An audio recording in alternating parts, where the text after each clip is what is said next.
Phosphor Dot fans, Earl at thelogbook.com, back on the Atari 2600. We're going to play Shark Attack. Or is it Lochjaw? Actually, it's both. And the funny thing is, it's neither. Because as you can see, you're a diver trying to retrieve all these dots and avoid that shark.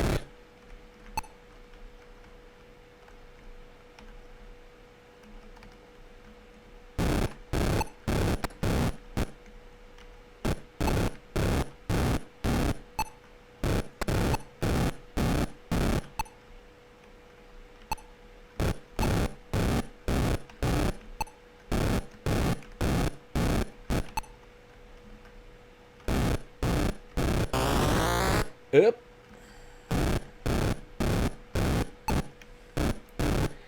So, you have a game with a killer shark,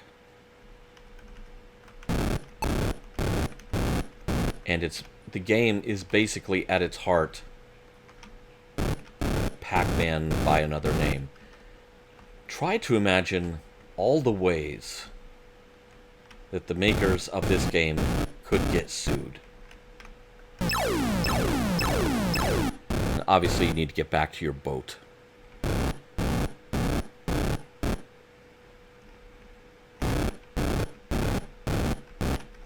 Or not. Oh yeah, that was it. And that does reset the board with all new dots.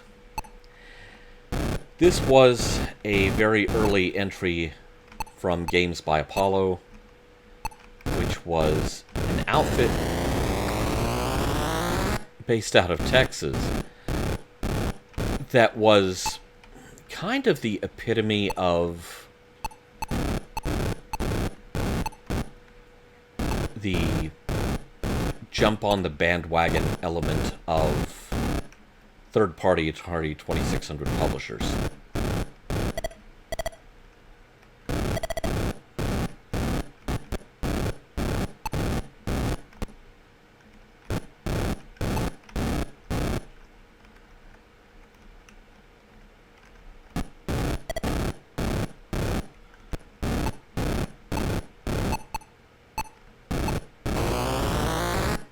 Oops. And that's the end of the game. I ran out of divers. The game was originally published under the name of Lochjaw, which is Lochjaw. So they were trying to, they were trying to shimmy around the whole Jaws thing, because there had been an arcade game called Shark Jaws that had drawn a lawsuit because there was obviously a Jaws connection, and so the studio that released that movie was not having that. The tiptoeing around did not help with Lochjaw, and it had to change its name to Shark Attack. But the point wasn't really to try to trade on Jaws in any way. Obviously, the point was to try very hard to beat Atari or anyone else, whoever was going to come up with the licensed cartridge version of Pac-Man. Beat them to the punch. Take the oxygen out of the room, or out of the diver's tank, and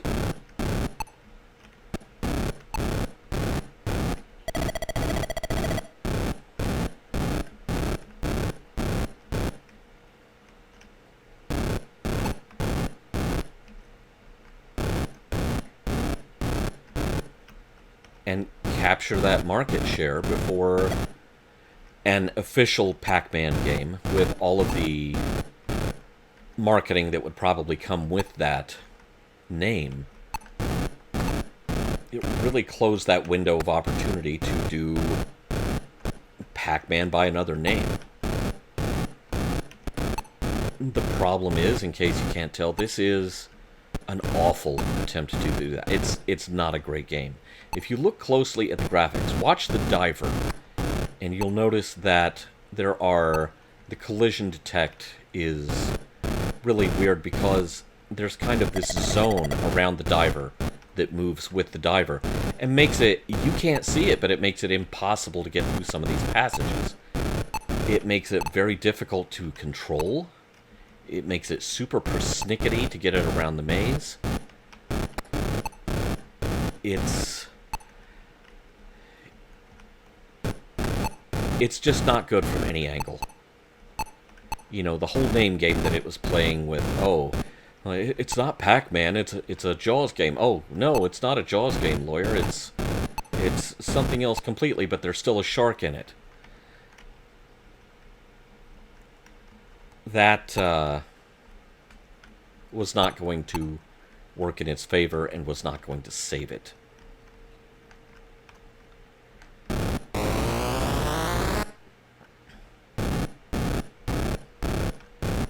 And it's just not a very good game. It's not balanced.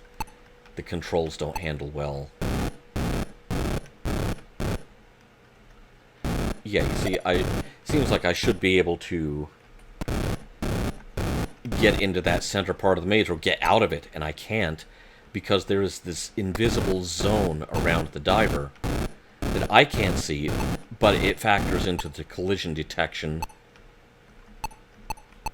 that has to happen in order for the game to know where you are. Have you collided with an enemy? Have you eaten a dot? Any of that.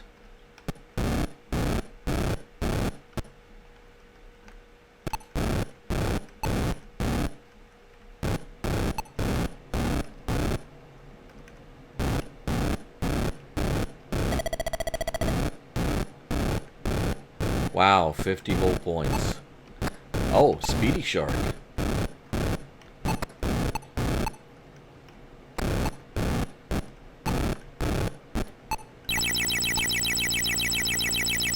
Space crab!